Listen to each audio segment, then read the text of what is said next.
Guys, so without further ado, we're going to introduce our next guest. So Cole and I went to Australia recently. We just partnered with Clean Health, which obviously you guys know. And when we went there, we had the opportunity to meet Hattie Boydle, WBFF World Champion. I'm not going to lie. When I first met Hattie, I was a little bit nervous. I'm like, this girl's strong as fuck. Like, she might be stronger than me.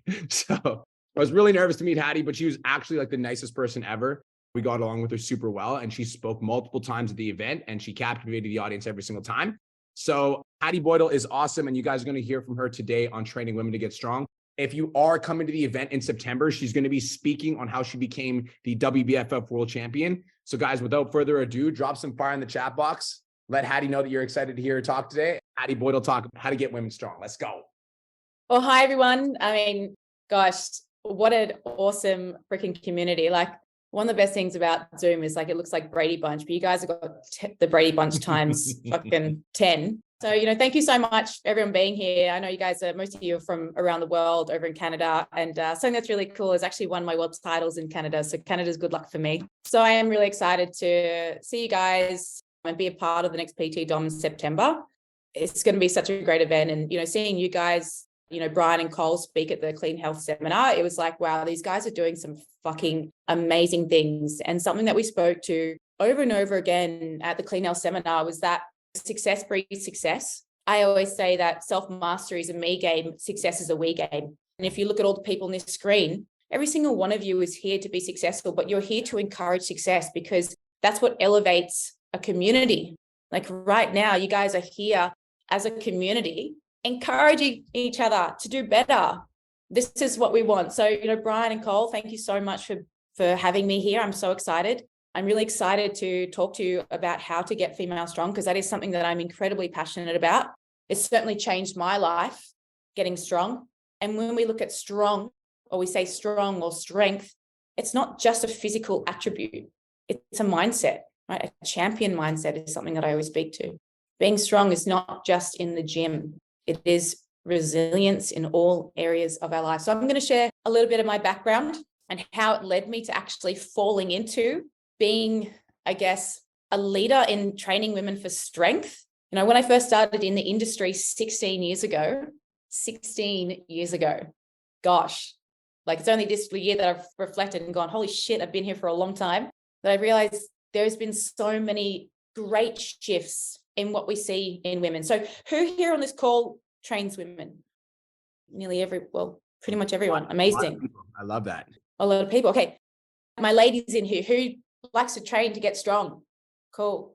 What I'd love to hear at the end is some questions, how to overcome certain things. If I haven't already answered that question in the lead up, please make sure you do pop your questions in, because I want to make sure that I can deliver all the information that you want today. But a little bit about me. I've actually done more training in my life than I've done anything else. That's my flex. I don't know if that's a great flex, but I like to think of it as one. I was an elite gymnast for 9 years of my early career as a child into my teenage years. So my parents put me into gymnastics from the age of 4. And by the age of 12, I was training 32 hours a week, right? Training and going back and forth to the Australian Institute of Sport. And they wanted me to compete at the Commonwealth Games, but I quit because my best friend quit. This is how powerful community is, right? My buddy system was leaving. I thought, maybe I don't want to do it. I don't want to do it without her. She's what keeps me going. And, I'm really grateful for that time, because so many of the qualities and the attributes that I use now as a professional athlete, but not just a professional athlete, as a business owner, right? As a leader, the qualities that I used at such a young age, so I'm really grateful for that time. Taught me skill mastery, how to practice, right? How to get from level 1 to level 2 to level 3. When we're learning skills, if you think about training, right? We don't just go straight to squatting 100 kilos. We start with body weight. Some of us start on a bench, right? And then we move to a goblet squat. Then we move to a barbell squat. And then we add 10, 20. And it's this beautiful skill mastery. That's one of the things I love about strength training is you can't get strong without the practice, right? You got to earn the right to put the weight on the bar, which is something that we say in our training the female athlete seminars. Got to earn the right to put the weight on the bar. I had to too. Now, when I quit gymnastics, and it led me to do every sport under the sun, which I did in my high school days. But in high school, I got really sick. I developed a really bad eating disorder from depression, and I was hospitalized. Some of you might know my story, might not. And I ended up being in emergency intensive care. I was 28 kilos. I was less than half of what I weigh today. And I had to be hospitalized for a long time. But it was in that in that community, right? I'm going to call it a community because I was with other women, that I realized, holy shit, there's some misleading information that we are absorbing that are encourage us to choose certain actions, certain ways of being, certain language that I was exposed to that was not helpful to me in that way. And I realized, there's something that's wrong here. I'm going to be the change that the industry needs. That's what I remember saying to myself. I am going to be the change that the industry needs to see, which meant that I had to go and get healthy, right? I had to go and do the work. Now, that was easier said than done, but I did it. But it was very challenging. Now, something that you're going to hear me speak to today is you must be the example. Leadership is heavy, right? Leadership requires that we do what we teach others. And that was a phenomenal pivoting point for me when I was like, well, I'm trying to teach someone else what to do. I better start doing it. And I navigated through the challenges that showed up. Now, something that I also realized in that time is that I had a very unhealthy relationship with myself, and therefore an unhealthy relationship with my behaviors, and an unhealthy relationship with the language that I chose. Now, when we talk about being strong, when we talk about being an athlete, a part of that is how we fuel our bodies. And at that time, I wasn't fueling my body very well, if at all. And it wasn't till I started to change the way I looked at things. So there's a beautiful saying, if you change the way you look at things, the things you look at change. Well, I had to change the way I looked at food, because for a long period, like even in my first kind of 5 years of becoming a personal trainer, I was using language that I thought was right at the time with the lack of education that I had. When I was in hospital for a year, and then I got out when I was 17. So I was in there from 16 to 17 years old. And I said to my parents, when I got out, I want to become a personal trainer. So I enrolled myself into my personal training course, which we all know is the bare minimum of our education. At that time, I was reading bodybuilding.com. And at that time, bodybuilding.com was all about clean eating and cheat meals. So just guess what I was doing? Clean eating and cheat meals, right? I was still governed by rules that were unhealthy. Now, when we say eating clean, we think, oh, I'm being really good. Now, that's great when we're doing that. But what about when we stray away from this clean eating? And the reason I'm sharing this is because hands up here, who has clients that use the word, and this might even be you. So this is a little bit of a check-in for you. Who uses the words, no, you got to eat clean. Sorry, in the American accent and Canadian accent, you're telling your clients to eat clean. All right. Thank you. Thank you. Put your hand up if that's you. It was me. Right. Now, something I'm just going to say to this is that can be unhelpful, because when they go outside the realm of clean, how do they feel when they eat something that's not that?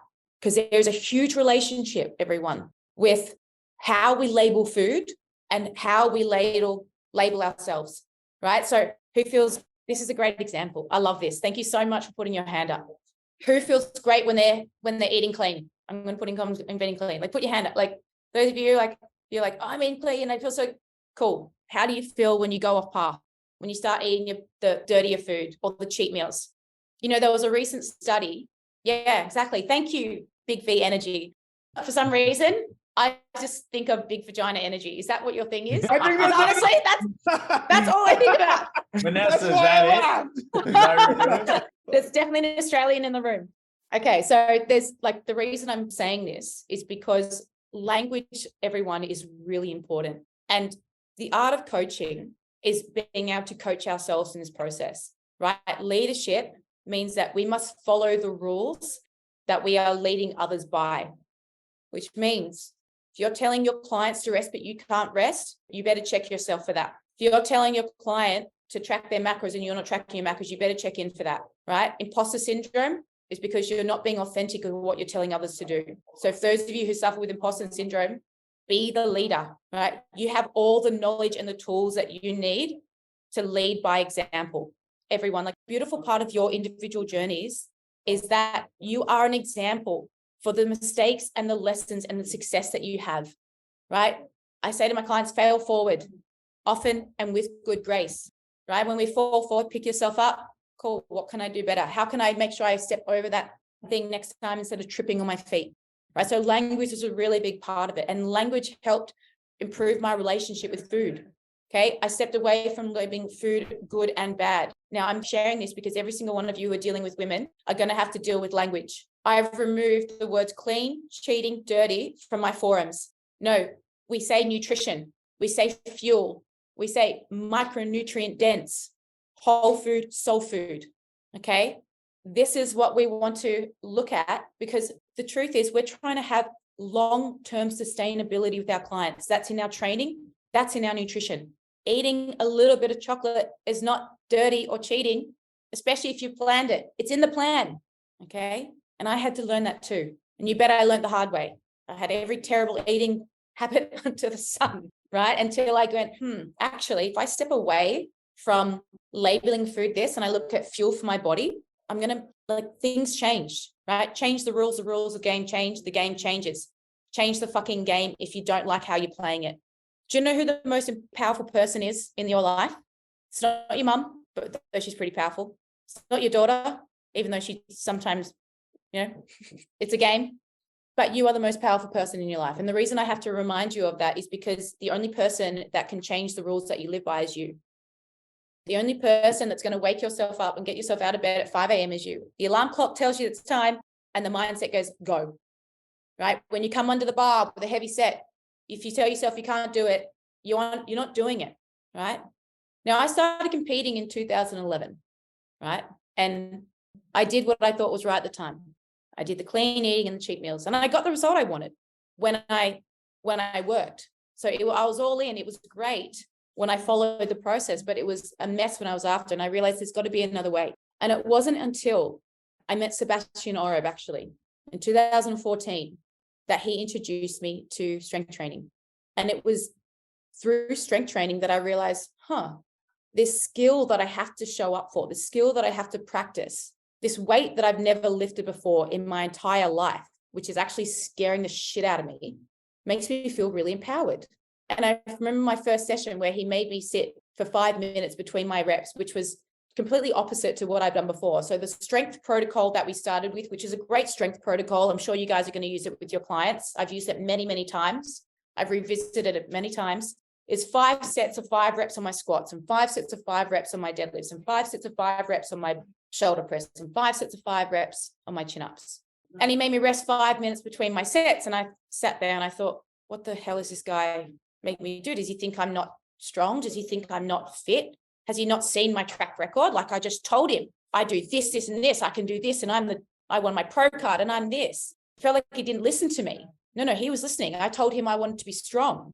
And so what does it take to be strong? It requires a certain type of rep range. It requires a certain type of recovery for our nervous system to be able to handle the demands of the loads that we're putting in our body. And I remember walking away from that session, and in my mind, I told him I was never coming back, but I did. I came back the Friday, and then I came back the next week. And even though I was putting 5 kilos more on my back each week, it seemed to feel easier. And I was like, how can this thing feel easier when I'm putting more and more weight on my back? And it was this amazing neurological response, right? This movement literacy that I was gaining as well as strength. And I became so empowered by it. And I started to show it off on my social media. Look, I'm a fitness model lifting double body weight. And it got a lot of attention from a lot of females going, I want to do that thing. And fast track 8 years later, we have so much of the population of females now moving away from wanting to be skinny and wanting to be strong, right? Has anyone noticed when females come to you, it's not just, I want to look good naked, right? We all want to look good naked, but I want to get strong. I want to build my booty.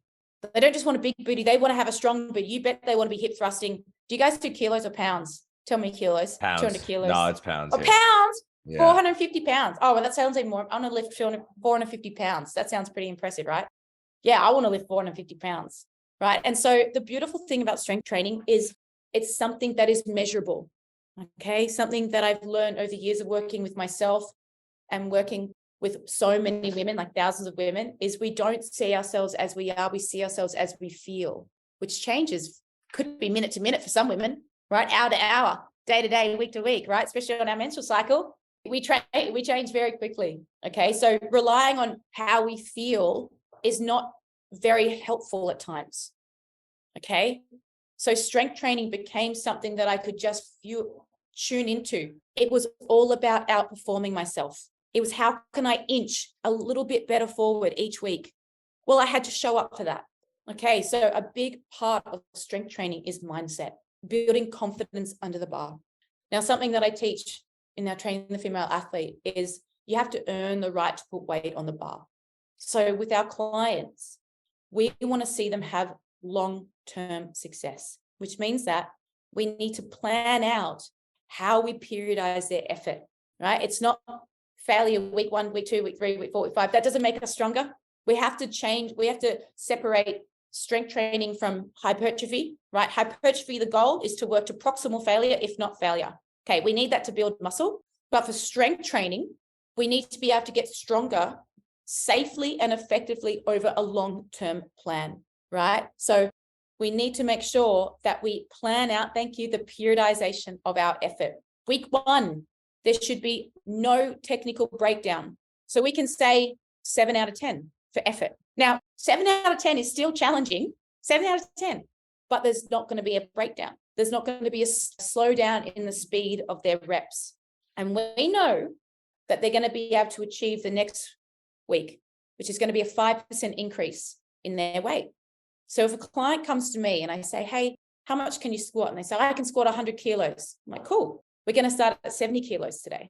And they're going to be like, but I can do that. I'm like, I know, perfect. You're going to show me a perfect squat, 70 kilos for 5x5. And if there's breakdown that 70 kilos, it's going to give me a pretty good indication of what 100 kilos looks like. Okay. So we don't want our clients failing on week 1. It doesn't create training morale, right? We want our clients to leave the gym going, I did perfect squats today.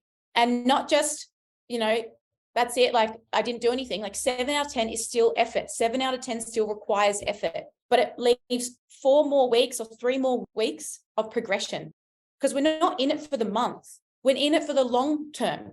Okay. How have I done this for 16 years? There's been periodization of programming and effort. And sure, I failed at times. Okay. When we go to hit a really heavy number later on, sometimes the mindset gets the better of us and we go, and then you revisit it another time and you get it. Okay. So one thing, an important piece of getting your female strong, getting your clients strong, or getting yourself strong is you need a periodized effort. Okay. The second is we need to know where your client is at in terms of their movement literacy. So we talk about periodizing exercise selection. Okay. When a client comes in, we're going to movement assess them. I work online only. And who works online here? 99% of the audience right now, pretty much everyone. Yeah. So something that I do is I movement screen a client. So I take them through squat, push, bend patterns. They do it in their living room, and then they get to show me under the bar. So we want to make sure that we know exactly where your client's at. So we have a number of different squat patterns and deadlift patterns that we can take our clients through, right? They might start with a goblet squat, right? Then they progress to a barbell, or they start with body weight, then goblet squat, then barbell. Okay. We need to make sure that we are cueing the person with the right exercise. Now, again, a beautiful thing about taking someone through their journey is showing them the plan, showing them where they started and where we want to get to, and being able to break it down in small manual pieces, moving from goblet to barbell, or goblet to counterbalance, or counterbalance to goblet, barbell. And not everyone can squat, right? So if your clients can't squat, we give them a squat pattern and we set goals for them to achieve through that squat pattern. Okay. I know we glorify certain exercises. I have to put my hand up. I've done, you bet I glorify squat and a deadlift, but I can't always do them either. So I go and I create the same principles to my squat pattern, whether it's a hack squat or a pendulum. I periodize the effort. Okay. I do strength progressions, different phases. You might go 5x5, 6x3. Okay. 5x5, 6x3. Actually, working with a lot of women, what I've come to learn is that they take a little bit longer to warm up. Has anyone noticed that about your females? Take a little bit. Yeah. I noticed that about myself. I noticed about my females. So actually, I really love, for a lot of my females, pyramid sets, wave loads. Okay. Where they get to have like their first set. So let's say a wave load, 5-3-1, nice example. A 5-3-1 is actually quite a advanced method because you've got to be really good at doing a single 1 RM. So let's start with 7-5-3. So a wave load is where you go 7-5-3. Okay. So 2 loads. The first 7-5-3 is like a warm-up working set. It's not going to be your max. but they're still going to be working hard. And then when they revisit 7, they use the weight that they use for 5. And then when they go 5 again, they use the weight that they use for 3. And then when they go 3, they're going to use, 2.5 or 5 kilos, depending on where they're at, higher than what they did their first set of 3 on. And what they find is that not only are they more neurally aroused, okay, their nervous system is woken up a little bit, but they've also built a little bit more confidence. And confidence is a big thing when it comes to strength training, mindset and confidence. How do we build confidence? How do we build confidence? It's not just by taking action. It's not just the ability to believe. It is with perfect practice of the skill, of the exercise, of the habit, of the behavior, of the repetition, of the thing you are trying to master. This is why we periodize effort. If you go into week 1 and you're failing, where's your confidence at? It's like, it's not. You're anxious. You feel pretty shit. It's not exciting. But when you start with a weight you can achieve, right? And you're getting that perfect technique, right? Because technique comes before load. You got to earn the right to put the weight on the bar. Technique breaks down, right? We're going to hold it there. So week 1, we start at 70% of 7 out of 10. Week 2, we put 5% on. And it's a little bit harder and we still get perfect. Practice makes perfect. Week 3, it gets a little bit harder, but we still have perfect. Practice makes perfect. Technique before load, yes. And then week 4, we either overachieve, so we hit a number we haven't hit before, or we deload and we reassess. Because if week 3 looked really hard, maybe week 4 is an overachieve and we might not get there. So we deload. And when we deload, we drop the volume back to half. So if we're doing 5 sets, we're not going to do 2.5, we're going to do 2 sets. But you might be able to continue to increase the intensity of it. And the intensity is the load that you have selected, right? So because she only has to do 2 sets of 5, she might be able to go for that heavier weight instead of doing 5 by 5. But the next time you revisit 5 by 5, you bet you're going to hit that number. Something to remind your clients of along the way, especially as things get hard. Just go, hey, your old work set? That's now your warm-up. And we congratulate the little milestones of their strength progression, okay? And we go, hey, at the beginning of this 12 weeks, you were doing 5 by 5 on 50. Because you can revisit 5 by 5 again. You don't just do 5 by 5 once and never revisit it, okay? This is just an example. So you don't have to just hit one strength phase and never revisit it. You go back to it and you go, remember the last time you did 5 by 5? You're doing 5 by 5 on 50. Now you're doing 5 by 5 on 80. Wow, you've nearly increased by 50% your strength. That's pretty amazing, right? And as your ladies are building their bodies, okay, this is a good one. Who here, and this is for men and women, because this doesn't just apply to women. Who here has been through a building phase before? I was just talking to Cole and Brian. They're saying how they love being lean. They don't enjoy being thick. Oh, yeah. Yeah. All right. Okay. The reason I asked that is I'm going to ask another question. Who here struggled? It's like, yeah, I want to get big. And then when they get to go, they were like, this doesn't feel so great. Yeah, that was me. Actually, I'm going to be honest. The first 6 years of my training, I really robbed myself of amazing gains. Because I played by rules that did not serve me, to go back to what I said at the beginning, right? When we are dealing with clients, they have rules for themselves, which is honestly why they are here. It's why they come to you, because they know they're living by rules, that they don't know how to play other rules. They're asking for a new game. Now, who here has tried to play a new game? You're like, oh, this is too much. I don't like this game. I'm losing. Who's a sore loser? It's the same thing. We are unclawing or challenging, particular belief systems and rules that someone has lived by for a really long time. So we have to gently pull them to where they said they wanted to go. The art of coaching is being able to repeat back to someone what they said they want, not what you think you heard. That's not it. Okay. This is sales calls for all of you guys doing sales. You're on that phone call. I just want to repeat back to you what you said to me. Can I just clarify with you? And you repeat verbatim what they said, because that means you understand. If you can't do it verbatim, you were thinking too much about you and not enough about them. That's just an FYI, right? Coaching is objection handling, and it starts with a sales call. I know I've gone off on a little bit of a tangent, but I promise it. No, fucking preach. Everybody needs to hear this shit right now. I'm getting amped up right now. That's what I'm talking about. Yes. Taking that note. So everybody else better be learning too. Yes. Right. The art of coaching is listening to what your client says to you. And they come to you because they are coming to authority. That is correct. But we are also dealing with a human being who has a history, who has rules, who has self-belief limitations. Now, how many of us can look at our partner or look at our client and be like, you have so much potential, but even potential requires hard work, right? And they're limited. Their potential is not limited by their resources. They're paying for a resource. It is limited by their self-belief, okay?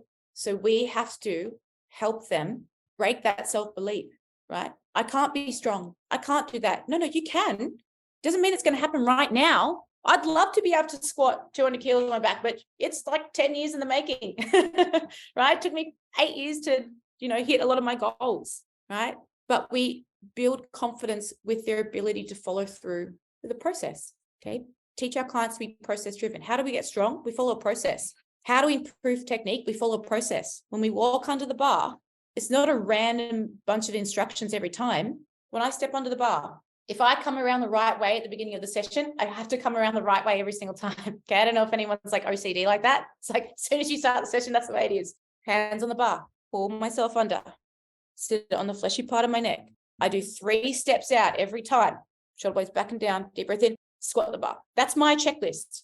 It's not hands on the bar, 3 steps out, next thing, like random, whatever it is. I think I've got a bit too much of a circuit to break that, right? Because we are trying to minimize effort fatigue, okay? And be able to put effort where effort is due, which is putting that fucking weight on the bar. Now, the reason I'm going to circle back to this is because something that I teach my clients is perfect practice makes perfect, and the warm-up sets the tone for the practice.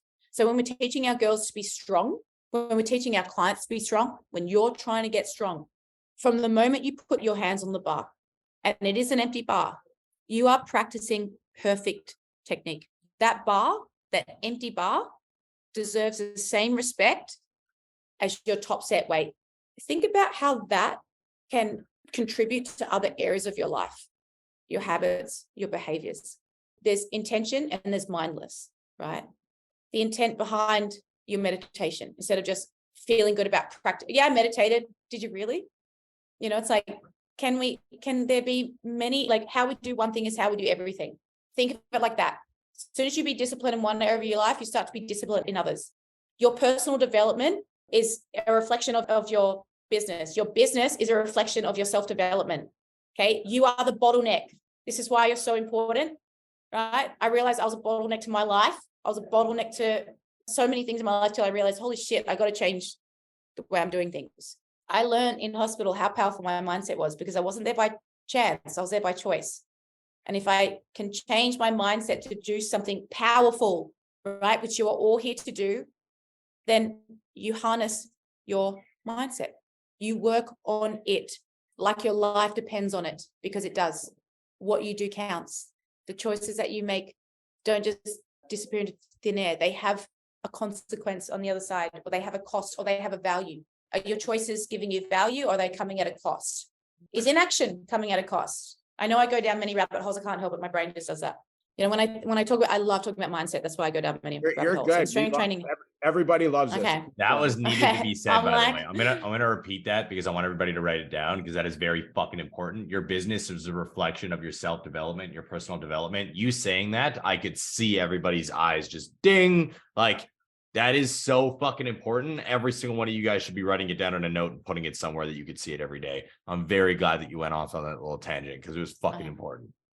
Thank you. I appreciate that. I'll go back to technique. Okay. Perfect practice makes perfect. That's what it was. How it leads into other areas of your life. Okay. How you write your copy. How you use sales calls. How you set your day up. How you set yourself up. Again, leading by example for our clients. I learned this from Tony Robbins, and this was brilliant. And I'm going to share it with you guys because I think you'll find it helpful. Your best clients are a reflection of you. Your worst clients are also a reflection of you. That's the one no one wants to hear, but you learn from them. You learn from them. Oh yeah, you learn from them. Okay. And that's a beautiful thing, right? We don't punish what's strong. We keep strengthening what's strong, but we work on what's weak. You can apply that with your clients in their training programs. You can apply it to yourself in your self-development, right? It's like building your mindset. It's like building your body. You do weak point training, but you don't neglect what's strong, but you do the maintenance for what's strong, and you work on what's weaker, right? Same thing with your clients. Technique, confidence, How do we build confidence? Repetition. You don't get good at things without repetition. Okay, you want to become really good at squatting? Squat twice a week. I did it 6 days a week in the lead up to the world titles. I don't recommend anyone do that, but there's a better way. We teach how to train the female athlete. We don't have to do it that way. There's a better way. But you bet I got very good at squatting, right? So if your client wants to get strong in a particular movement pattern, okay, they need to do it often. The other is, if your client doesn't like a particular movement, don't get them to do it. Get them to do the pattern, but they don't have to do that exercise, right? If they don't like squatting, get them to do a squat pattern. Training morale is a huge piece, everyone. Training morale. I've got a client at the moment, I took out deadlifts and she said, oh, I really like that. And I said, well, they're not a priority. And then I was like, well, actually, they're training morale. So I put it back in, but I put the dose down. So it's like, art of coaching is push and pull. Give them what they need and a little bit of what they want, because when we have training morale, effort shows up naturally. And it is effort that gives our clients the body that they want. Now I'm going to circle it back to something that I went on a bit of a tangent from, which is building our bodies. Okay. I mentioned who here got really uncomfortable when they started to put weight on, and most of you put your hand up. When we are showing our clients the way, when we are leading them, okay, we have to lead by example first, which means when we do a build, we can't just cut the tie when we feel uncomfortable. We have to learn to be in the comfort and learn to notice what you focus on. What we associate with is what we annihilate ourselves with, okay? Association is a big thing. Most of us, in some time of our life, maybe even now, associate fat, body fat, as being bad. Is that really true? Only if it becomes unhealthy, which, looking at everyone on my screen, no one's looking unhealthy here. Body fat is required, actually, for metabolic functions. We all know this, we're coaches. We need to stop saying fat is bad. Your client is going to gain body fat when they go into a build. They have to. No one enhanced, natural, gets away with it. We need to start to break down that fat is bad. And actually, fat is a metabolic process. It's a hormonal process. It's a part of body. It's actually optimal for building muscle to a point. Just like we give our clients direction in the strength gains they are going to work towards, in the fat loss they're going to work towards, we need to give them a building plan that they're going to work towards, because as they get stronger or as they go into a building phase, we want to give them performance goals, but we also want to keep them being able to follow through with the process, right? And show them, teach them how to be process driven. The same process that gets them fat loss is the same process that's going to maintain it, is the same process that's going to help them build. The only difference is the volume in which it comes from. We still need them to organize and pre-plan their food. We still need them to have 4 to 5 meals of protein spread evenly over the day. We still want them to have their biggest carbohydrate meals around their training for them to maximize performance and recovery. We still want them to get 8 hours a night of sleep. That doesn't change. Remember, long-term sustainability is our habits and our processes. Our future lies in the habits and our processes. It's not on off. It's not obsessive either. Is brushing your teeth obsessive? No, you just do it because you keep your teeth clean, right? You guys are coaches here. Are you trying to lead by example, right? You're trying to get your clients to follow a process. You're trying to show them, no, this is a sustainable process, but you're not doing, you're on, off. Again, lead by example. I shared this with Brian and Cole this morning. I got a DEXA scan the other day. I maintain my lean body mass at 12% all year, easily. I get down to 7% when I compete, and I'm a natural athlete. And then in my build, I sit around 14%. I tell you why. I'm not genetically gifted. I just work hard. I follow a process all the time. Why? Because I'm leading by example for my clients. Because I'm showing you what habits and behaviors can give you on the other side. Why do I share my story around anorexia? Because I show you what's on the other side of recovery. I show you that the mindset can help you to do anything in business, in relationship, in your strength training goals. I didn't ever think I was going to be able to squat over 300 pounds on my back, but I did that over 8 years, repeating the same process, periodizing my effort, focusing on technique, adding 5% to the bar, deloading, assessing, and going again over 8 years, right? We talk about the recipe for success, consistency times effort times 10 years, okay? I know it's not very sexy, but 10 years goes very quickly, I can assure you. When I reflected back on 16 years, I was like, shit, nearly been here for a decade, and I couldn't imagine doing anything else. In fact, I wouldn't want to do anything else, okay? We have one of the greatest gifts here. We are serving others. And we can't just do what we want to do for others, we have to do it for ourselves. Because if we're always trying to meet someone else's validation, we'll never meet our own. And if we don't want to feel like an imposter, we have to do what we are teaching others to do. That is leading by example. You will then not only unlock your own potential, but you show your clients how to unlock theirs. The greatest gift we'll ever do is teach our clients how to be resourceful, right? How to be educating our clients about their food, how to make informed decisions, okay? Teaching our clients about the menstrual cycle, which is something that we talk about training female athlete, right? My male coaches in here, sometimes you probably don't want to hear about your females' periods, but let me assure you, women love talking about periods. So if you ask them about it, I'm sure they'd love to tell you. How are you going? I'm on my period. Say no more, right? But it is a part, like, actually, it's a piece that we need to know about our female clients from time to time. You know, how many clients, and we can all, you know, for my ladies here, you probably all do it, but you don't know it, or maybe you do know it, but you do it anyway. When you step on the scales a week out from your period, oh, I'm so heavy. Oh, I think it's my period. It is your fucking period. Right? Use that week. That's another data week. Cool. We know we're going to have a spike. We know what our symptoms are. Your clients are going to say that to you, like, oh, this week I'm heavier. Cool. Where are you at in your cycle? Oh, I'm a couple of days due. Okay, this is actually a normal part of the process. Actually, you're going to have really big water fluctuations due to the shift in your body's ability to utilize carbohydrates. Actually, I'm not expecting you to be super strong, but you might be. We're actually going to warm up a little bit slower right now. So actually, I'll just share this. We've got the female menstrual cycle. Okay, most of the research is done off 28 days, but working with so many women, I have actually never had a female that has a 28-day cycle, which is really interesting. People often ask me, do I program around my cycle? I do not. I only have one client that I periodize their training around their cycle, because she has consistently shared with me that she gets chronic inflammation on week 5, which is because she's got a longer cycle. Okay, again, individual. So I drop back. She goes from 5 days to 4 days, 4 sets to 2 sets, and that is a deload week for her, right? We collect data so we can make informed decisions as a coach, okay, or even for ourselves. Now, the first half of a female menstrual cycle is called the follicular phase, and we can break it up into 2 different phases. We've got early follicular and late follicular, okay, and then we have ovulation in the middle, and then we have the luteal phase at the back end, early luteal and late luteal. So in that first half that we have in the follicular phase, actually, the beginning part, the first part of the follicular phase is actually where we have our what's called a low hormonal profile, okay? Low hormonal profile, which means progesterone and estrogen are both low, okay? They're our low hormonal profile. This is where we have, it's called menses, actually. Menses is when we bleed. It's called menses, okay? And that will last anywhere between 2 to 7 days. Some people will have a heavy cycle, right? And they just, honestly, they don't want to train. They don't want to put anything on their back. They don't want to put anything on their hips, okay? They're too bloated. So barbell hip thrust, not a great idea, but they can do a single hip thrust, right? We want to be able to give our clients, if that's them, it's not going to be all women, okay? But if that your client says to you, hey, when I'm bleeding, I just don't feel great doing this, listen to them. Don't say, no, we push through. We're trying to teach our clients to work with their physiology, not against it. So therefore, as a male coach, you have no idea. Don't say no, push through it. You say, okay, cool. What do you feel you can handle today?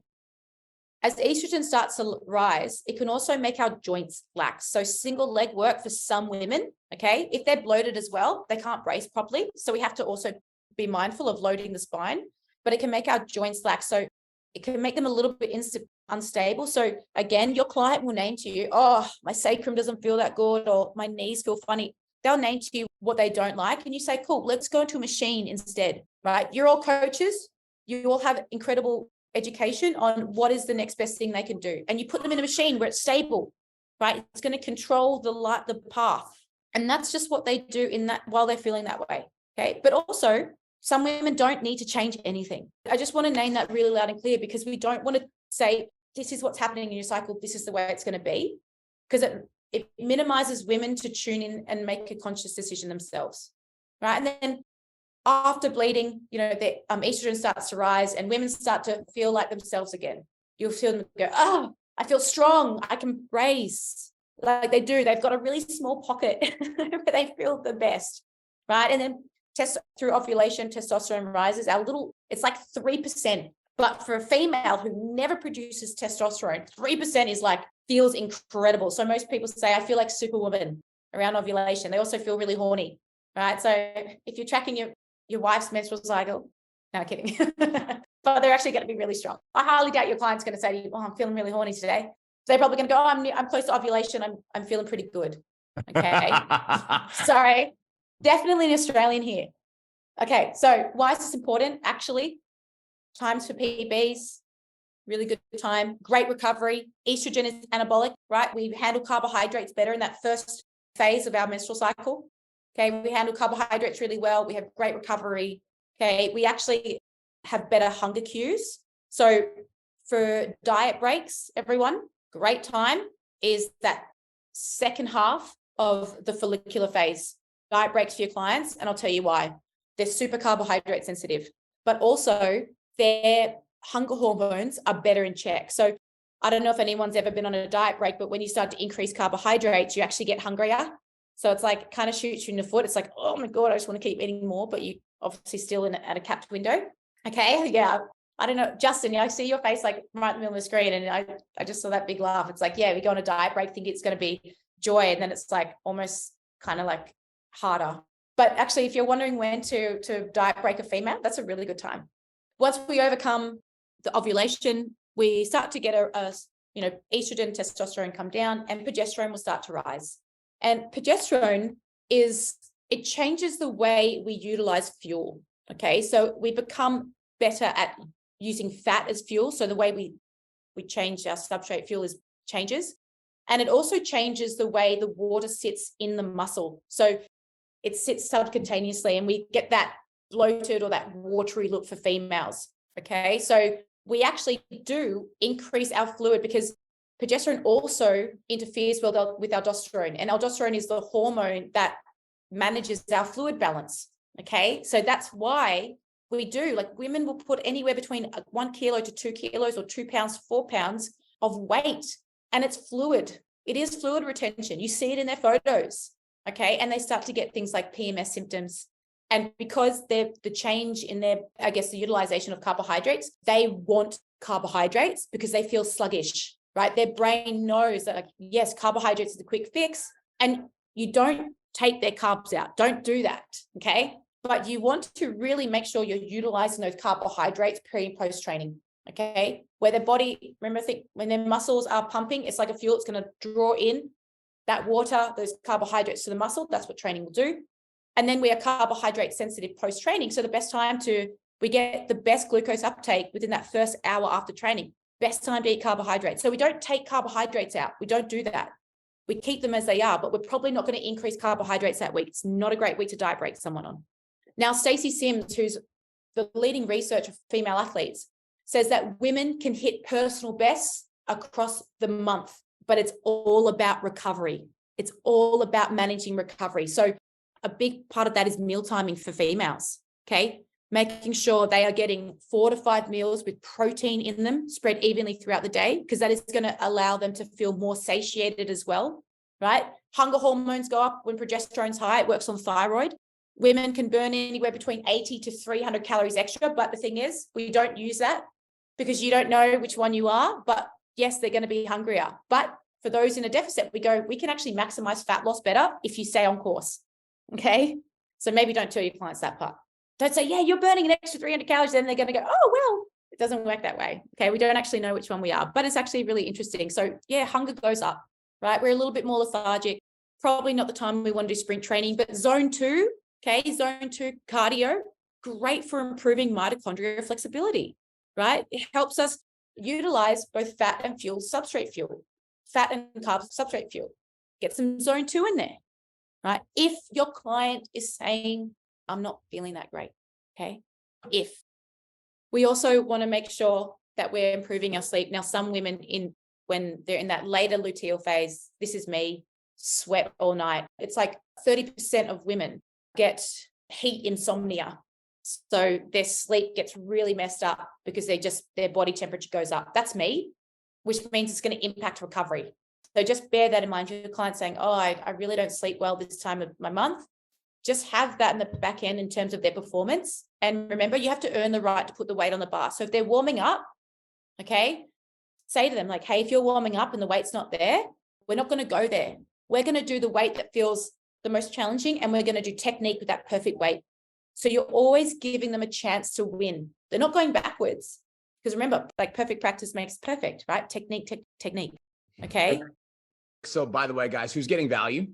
So first of all, I didn't want to stop, but then I also want to make sure that people get to ask you questions, and people are fucking crazy in the chat box. So guys, we want to give you an opportunity to ask Hattie a question. Now, we're not going to get a chance to get everyone, but if you have a question, please raise your hand. And guys, just want to remind you that, first of all, thank you so much, everyone, for coming today. It's been such an honor having you guys. It's so cool to see the community come together. And Hattie, when you spoke about the community, like, it just made me so grateful for the Change Lives Academy, because we truly do really have like a really powerful community, and I'm just grateful to be a part of it. So thanks for coming out, and we're going to take some questions for Hattie so that you guys can interact. So Katie, go ahead, girl. Oh my God, I'm so excited right now. That was so good. Okay. So I have like a couple questions, but I'm going to condense. So my first question is like more overall, and it's, how do you really like get people to like, how do you acclimate someone more so to like strength training? So for example, like I'm a power lifter, and I have a lot of clients that are like finally stepping into that and like wanting to be strong and being really excited about, so super hyped about this. But I know I have some people who are like so scared to get it under a barbell. I usually start them with like, you know, those kinds of progressions, start with like box squats and things like that. But I feel like it's also more difficult, especially as an online coach. So like, how do you approach something like that? That's a really great question. And I must admit, in the online space, it's harder, but something that I said today was, we have to build confidence. So that means like, it might mean that your step through approach is probably slower than what you'd take someone one-to-one. And let's take them through the goblet and then like a box squat.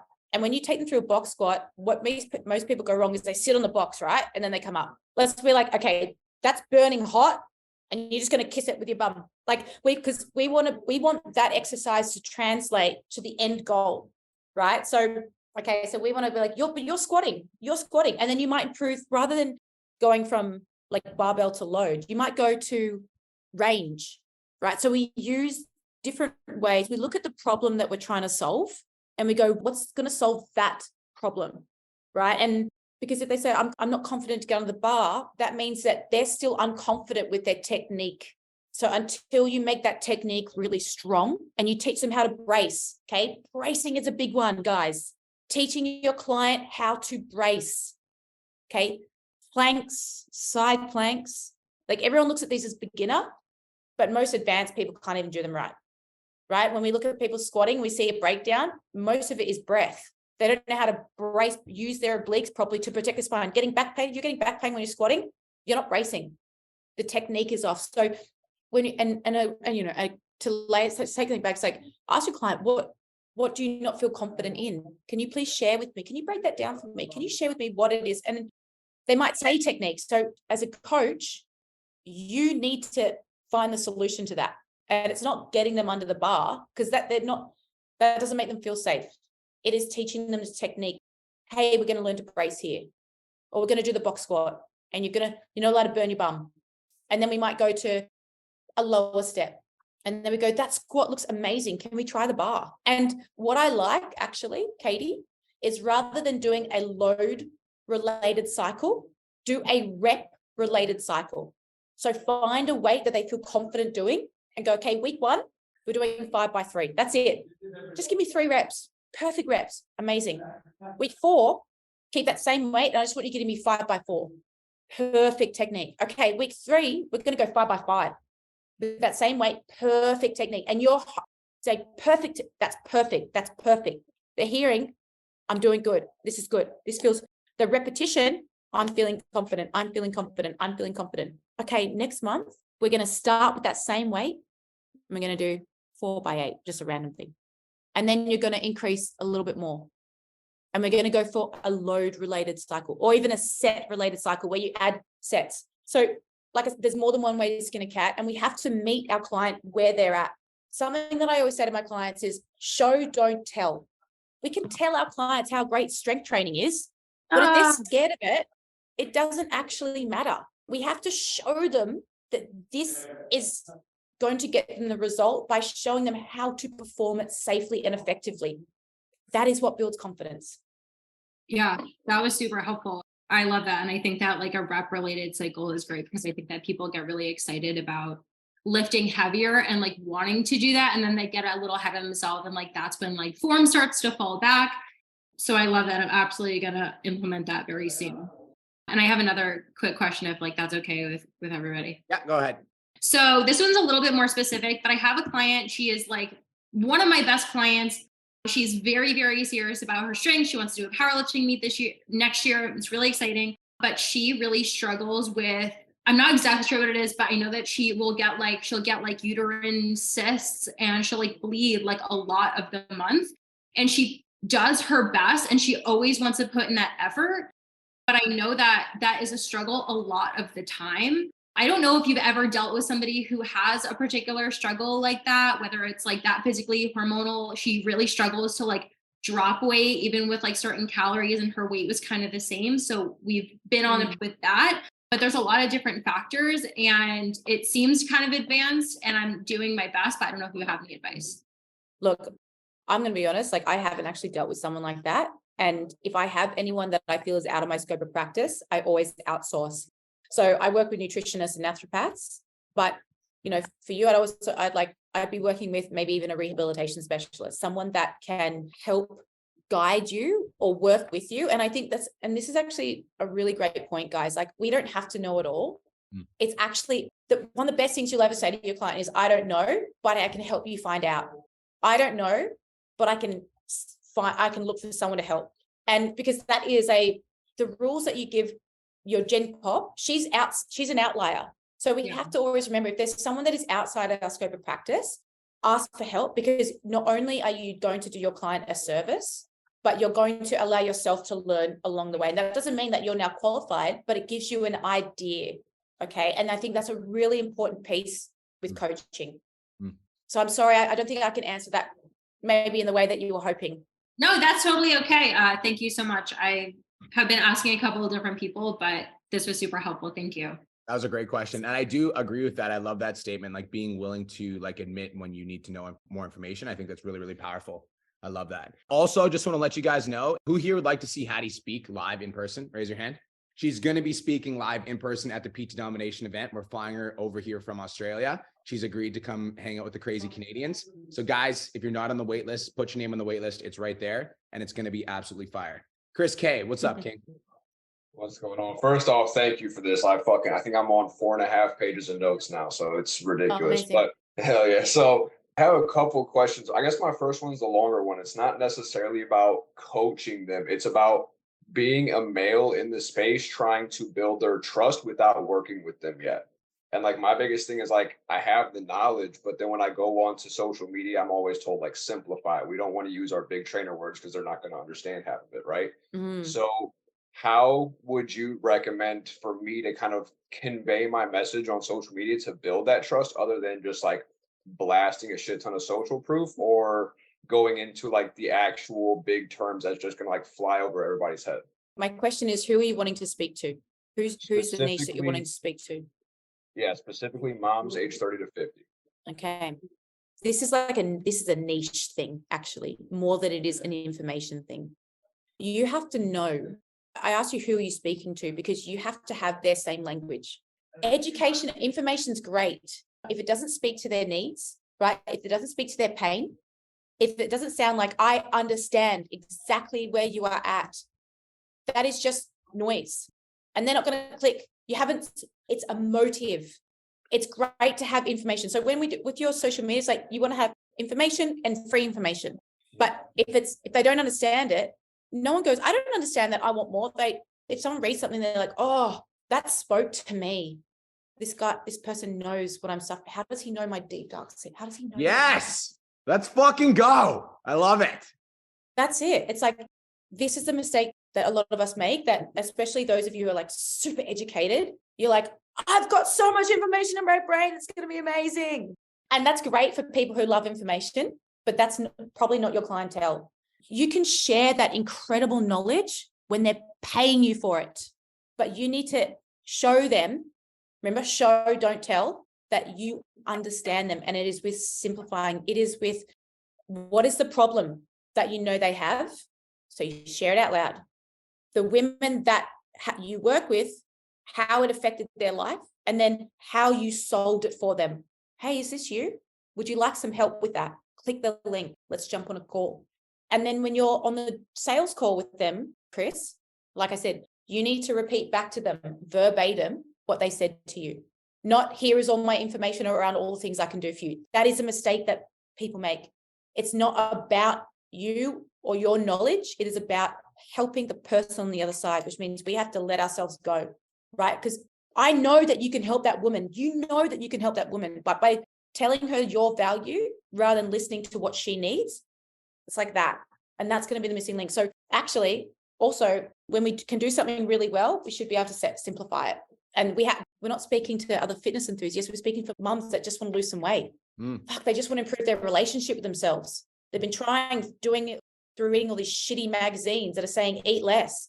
Like, that's this sound fucking familiar, guys? Let's fucking go. Does this sound familiar? Yeah. We literally preach this every fucking WBFF day. Champion, Every fucking day. Queen of the goddamn industry. All right.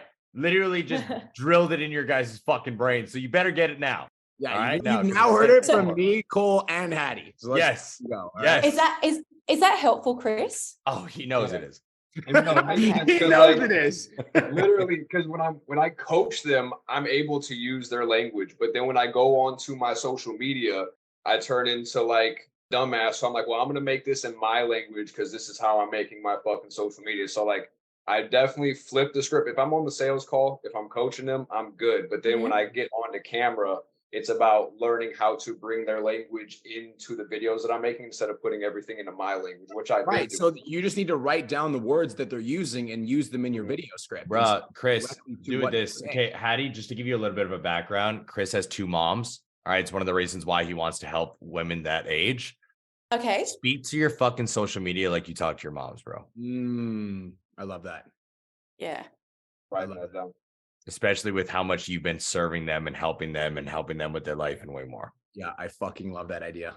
100%. Hattie Boydle, newest PT domination coach. Right. Let me tell you, when you guys were doing your thing, I was like, no, this is the thing. Like, I've been, like I said, in the industry for 16 years. Like, I've been an online coach for 8 years. So I honestly, everything that you guys are saying, I'm like, I had to learn that 8 years ago.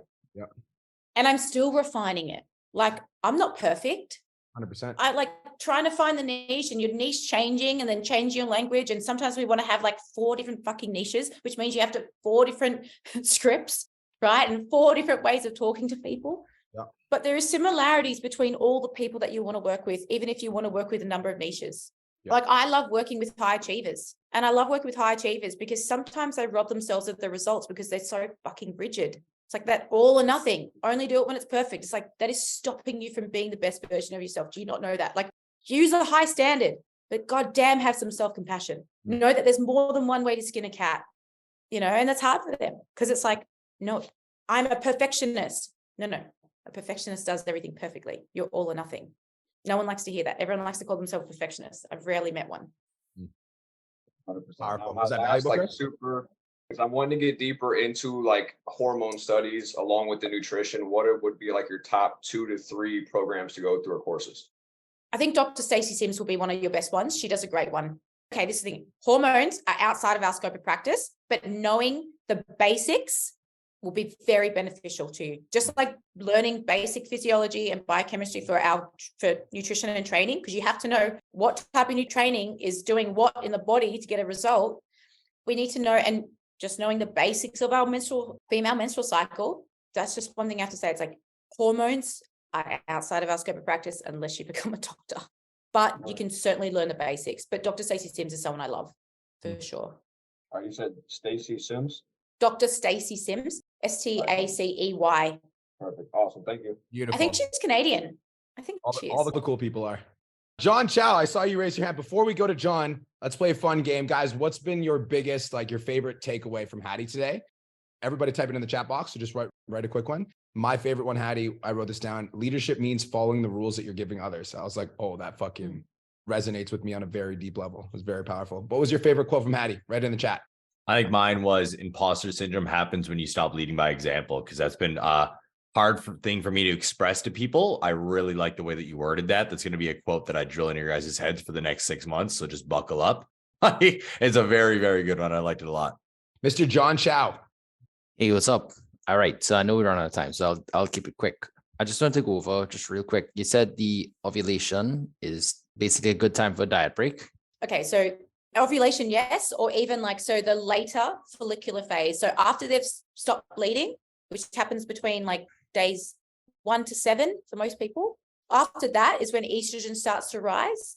And that happens between the windows of days 7 and 14 if we're running off a 28-day cycle. That's a great time to diet break someone. Okay. That is when they are most carbohydrate sensitive. Right. And the other thing I just wanted to ask is, what do you think is the most effective way to deprogram all of my female clients wanting to do excessive cardio and hit workouts because that's what they see on Instagram? When I tell them, if you don't look like those ladies doing that stuff on Instagram, they didn't build their physique doing that. And they just don't trust me. Okay, so the first thing you have to build trust. So rather than take it all away from them, which is, they're going to go do it behind your back if you take it. You're going to work with them and say, okay, let me compromise with you. I can only show you the way if you're willing to be led that way. Now, I want to compromise. I'm going to give you a little bit of this, right? So they can go and do their thing, but then you're going to program them to do this, okay? And so over time, one, you start to get them strong and they start to become confident under the bar. And they go, oh, this strength training thing, I'm feeling, and you celebrate their wins. Well done this week. Oh my God, you hit X amount on the bar. Amazing work. And you continue to promote the thing that you want them to do, right? And then eventually you start to taper back the HIIT training that they're doing. Okay. So like I said, coaching is objection handling, which is someone that put in there. And that is, you can like take and say, you can ask them for it. And then you can say, oh, cool. But what you said to me is you want to look like this.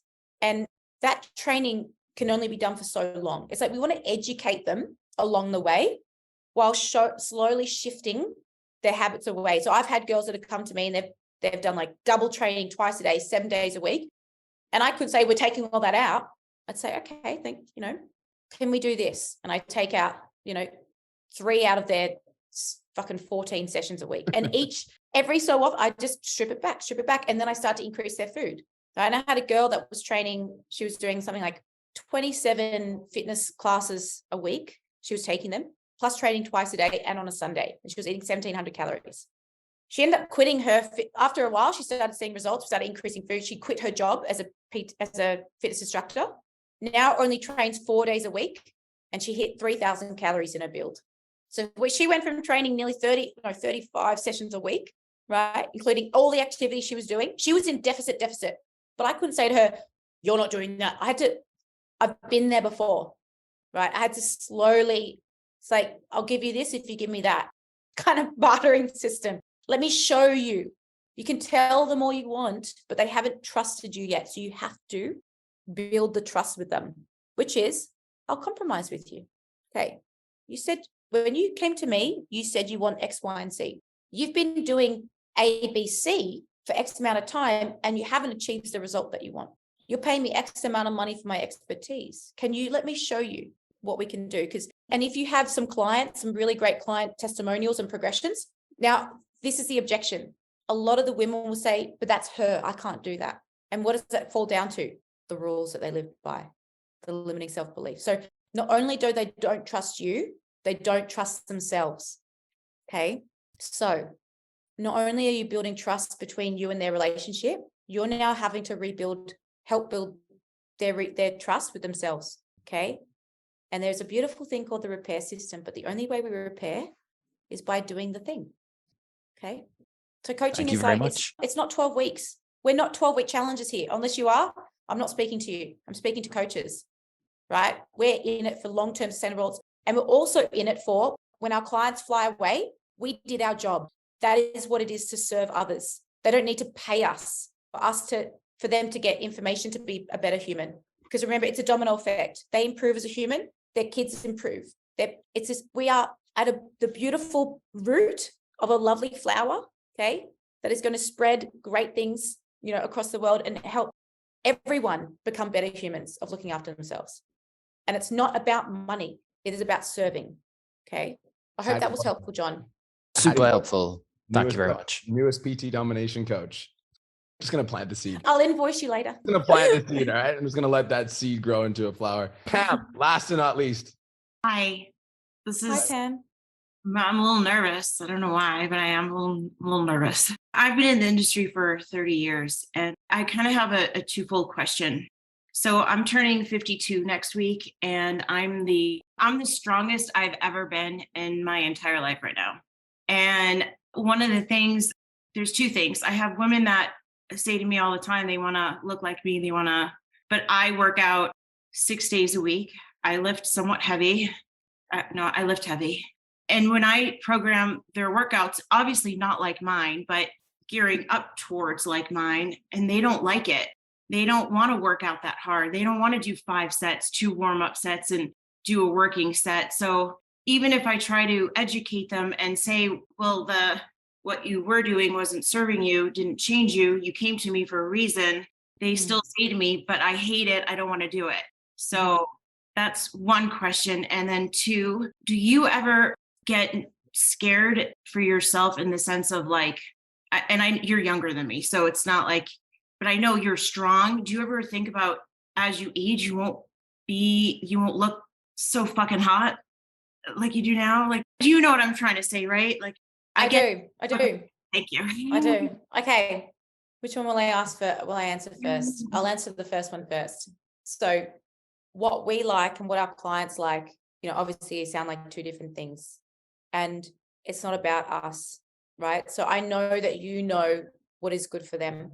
And we can't just let them sit in their own shit either, because they're not paying you for that. We're not here to say, yes, whatever you want. But we have to meet them in the middle. And so, like I mentioned to John, it's like they don't trust the process, right? And if you don't trust the process, you're not following it. And if you don't trust the process, you sure as hell are not putting effort into it. So you have to meet them where they're at. You have to hold a mirror. Hey, what you're doing wasn't getting you the result that you want. And you know where you want to work them towards. But you have to meet them where they are at, which is you might give them the higher rep ranges that they enjoy doing, but don't give them the same amount of volume. Like you have the knowledge, right? So you're going to have to work with them. And eventually, like, you can trick a lot of people, with things. Let's say a great protocol that girls get tricked by is like 6, 12, 25. 6 gets them to do the heavy weights. 12 is the mid-range. 25 gives the pump. You bet they walk out feeling pretty good. Now, they can't do that forever, but they can do that for 6 weeks. And then you change it up. So you have to think outside the box, what their clients' needs are, what they want, what is the middle ground? How does it lead to the end result where you want to take them? Because you can't beat them with a stick that they're not following what you said. They don't trust you. It's like they see you, but they're part of them, like I said to John, is, oh, but that's her. I can't do that, right? They're still in the rules. We've got to help change the rules first. We've got to show them, don't tell them. Think of it like that, guys. How do I show my clients that they can do this rep range? Because actually, again, for older women, the best rep range for them, for menopause, is strength training, is 1 to 6 rep ranges. Now, women that are older, that have never done strength work, and now suddenly saying, hey, actually, the research says for bone density and retaining of muscle mass, I should be doing rep ranges between 1 to 6 and plyometrics for my bone density, but I've never done that before. It's pretty scary. So you have to take them slowly down. It might be slower than what you want, but that's why I like, I do 6-week blocks, because it gives opportunity for confidence to grow over 4 weeks. 4 weeks, it's like, I just, both have pros and cons. Okay. You have to just know what your system and your model is. And another thing is, and I want to say this loud and clear, every single exercise and exercise selection and reps and weights, you need to be able to explain why you're giving it to your client. If your client says to you, why am I doing this rep range? It's not because I do it, because I do it. I'm sorry, that doesn't fly. You have to tell them why. Teach them how what mechanisms grow muscle, how hard we have to work, what this rep range does for X, Y, and Z. And it has to speak to their needs, not your needs, right? So a lot of us trainers, we know it all. We know what's good for them, but it's not about us. How do we meet them where they're at? Because they have to trust you first. My clients trust me. They always say, whatever you want, I trust you. But I also say, what do you enjoy doing? Because let's make sure there's some enjoyment in there. It's okay, Pam, this is what I learned from Brett Contreras, love him to death. Make sure your clients feel good when they walk out of the session. So what's their favorite body part that they want to pump up? Is it lateral raises? Is it shoulders? Is it biceps? Is it chest? Is it glutes? Right? Get them to do all their fluffy stuff at the end. Their booty pumps, cool. They're going to walk out with a big juicy ass. They're going to think that that's the reason their glutes grow. But it's not. It's all the stuff that they did at the beginning. They don't know, right? But they leave out and they go, I can't wait to go back to my next session. Pam's the best. She listened to me. You bet when you respond and you go, hey, you ask them, hey, what do you feel you can handle? Where are you at? She's asking me. Oh my God, she cares about me. Like, it's actually a really great question, Pam. And I hope that's helpful. Yeah, that was great. I never thought of putting in the fun stuff at the end for them just to feel good. Yeah, agreed. Yeah. The other is, okay, when I first started fitness modeling 13 years ago, even at that age of 21, I was like, I'm not going to be young forever. I knew that at such a young age, which is why I was like, I want to be more than a fitness model. I want to be more than my body. This is such a small currency that for some reason people put so much emphasis on, but I knew better than that. So for me, it's like developing value as a human, becoming an educator. Doesn't matter how old I am, right? And I'm going to continue to be as strong as I can, right? So I can show, don't tell, that the principles that I use in my younger years, my later years, that this is what keeps me as young as I can be, right? I know I'm not going to look like this forever. And I came to terms with that at a young age because I didn't want to suffer from it, right? We're all going to age. I know it's scary, but we are more than the way we look. And this is why you need to give value, being educated, okay? Helping others. You can do that at any age. It actually doesn't matter what you look like. And actually strength training, getting under the bar doesn't give a shit what you look like. That's why I loved it. That's why I fell in love with it. Didn't matter what I looked like. It was all about how I performed, how I showed up for myself. That was so empowering. How did I choose to love myself enough to show up for myself? How did I choose to love myself enough to fuel my body to be stronger, powerful, bigger, not small anymore, building some big ass wheels? Like, yeah, I changed my language, right? And a part of this mindset is changing your language, wisdom, right? Embodied knowledge. I think about the things that are going to serve me as I get older. And to be honest, I try not to think about it because, yeah, there was a period in my life where I was like, oh, shit, what am I going to do? And it's like, well, what am I going to do? I'm going to be more than this one currency that as a young girl, I put so much emphasis on and I wasn't happy. I was fucking miserable. It was never good enough. So therefore, I became strong. I said at the beginning of this call, strong is not just a physical attribute. It's a mindset, right? It is a mindset, which is something that we can learn to improve and grow and develop. And it is an amazing resource that we have available to us. And that doesn't mean it's always good, right? We grow in discomfort. I think Maria said that, right? We grow from this discomfort. And you know what, Pam, you'll be able to speak to women on the same, that play the same, and you're going to show them, hey, I look after myself. At every age, I look after myself. You want to age slower? Well, you better have a good self-care routine, right? You better look after yourself. And actually, you'd probably get a better result training less. That's the first thing I thought when you said I train hard 6 days a week. I'm like, you could train harder with more rest. She's like, fuck off. No, actually, I'm gonna go down a mini rabbit hole, and I apologize for this, but this is actually something that's quite important. You are going to have clients, and even yourself, I might be speaking to you, that you train 6 or 7 days a week because you love it. That's not true. I'm sorry. You don't like how you feel when you don't train. That's the truth. That's it. Wow. Okay. Wow. I'm holding.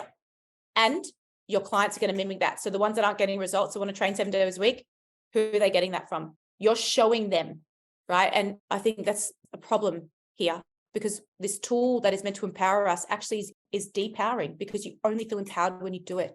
Yeah. That's a part that I just had to name for everyone. Damn. Wow. I got goosebumps. Thank you. I was like, oh, Pam, I appreciate your question so much. Thank you so much. I really appreciate this so much. Wow. I appreciate you. Thanks, Pam. Well, I don't know about you guys, but I think that we need to make sure that Hattie has a lot of time to speak at the event because that was powerful as fuck. Did you guys get value? There's 73 of you guys that are still here after 90 minutes. That tells me that this was a super fucking valuable call. So Hattie, as you can see, the chat box is going crazy. We're so grateful for you. So everybody unmute yourself and give Hattie Boydle a massive thanks guys. Let's give her a massive, like messy Zoom thank you. Thank you, everybody. Thank you, everybody. Thank you, Hattie. This was incredible.